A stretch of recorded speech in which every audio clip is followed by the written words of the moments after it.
madaxweynaha wadanka jamhuuriyadda Jabuuti mudane Ismaaciil Cumar Geelle ayaa maanta waxa uu xariga ka jiray cisbitaal cusub oo loogu talagalay in loogu adeego bulshada.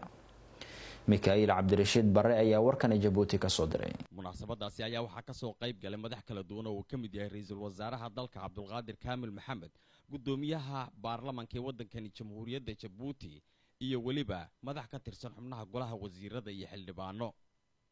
sidoo kale ka qayb gashay marwada koowaad ee dalka Marwo Qadre Maxamuud Xayd, wasiirka caafimaadka ee wadanka jamhuuriyadda Jabuuti oo ugu horeyn halkaas khudbad ka jeediyay ayaa waxa uu ka warramay waxtarka uu leeyahay isbitaalkan laga furay deegaanka Cali Sabiix, isagoo oo ku tilmaamay inuu yahay isbitaal ay dadka deegaanku ka heli doonaan adeeg caafimaad ay u baahan yihiin, halka kolkii hore ay tagi jireen caasimadda Jabuuti oo u jirta qiyaastii 100 kiiloomitir.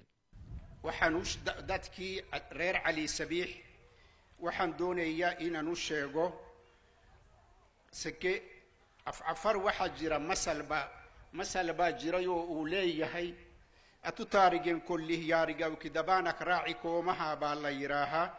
Si j'essaie de traduire waxay ka dhigan tahay ninkii kula garanaya waxaad adigaad garanaysa beel lagama sheegi karayo baa la yiraahaa. markaan waxa jirtana waan garanaya, waxaan meeshaan garnina waan garanaya. dhakhtarkii Cali Sabiix waxa lagu magacaabay Dr. Ahmed Cabsiye Warsama. sidoo kale waxa goobta ka hadlay madaxweynaha jamhuuriyadda Jabuuti mudane Ismaaciil Cumar Geelle, waxa uu sheegay in isbitaalkani uu yahay mid muddaba ay dawladdu ku hoolaneed, isla markaana dadka degan gobolkaasi guud ahaanba ay ka faa'iideysan doonaan. waxa aan halkan iskugu nimidnay wixii hadda la oranayay waa la yiri, hawshii waa la galay. ilaahayga noo ogolaaday inaan halkan furitaankiisiina joogno, inaan mahad u celinno awalan ayaan doonayaa.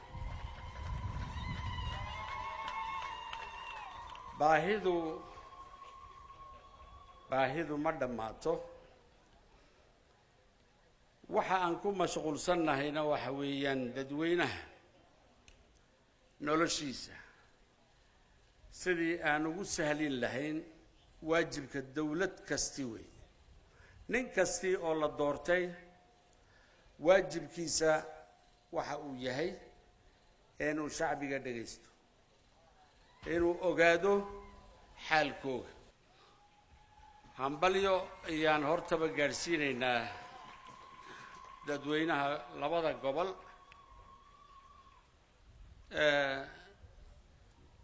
dardaaranka iyaguna wuxuu yahay kolba sidaad u hagaajisataan eed wixiinii uga dhigtaan ayuu noqon doonaa hopitaalkan, ama ku laga yaacu noqon doonaa, ama ku lagu soo hirto ayuu noqon doonaa.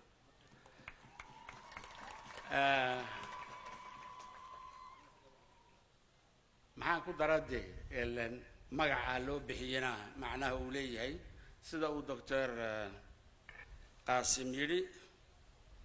aniga ayaa gartay inaan magacaas iyo curadka Cabsiye Gasle aniga ayaa gartay.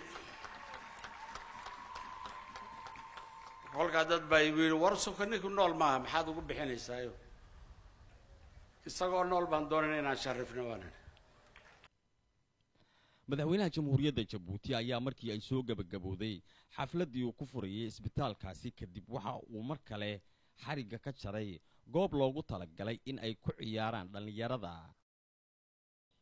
Mikail Cabdirashiid Barre, raadiyaha telefishinka qaranka Soomaaliyeed, Jabuuti.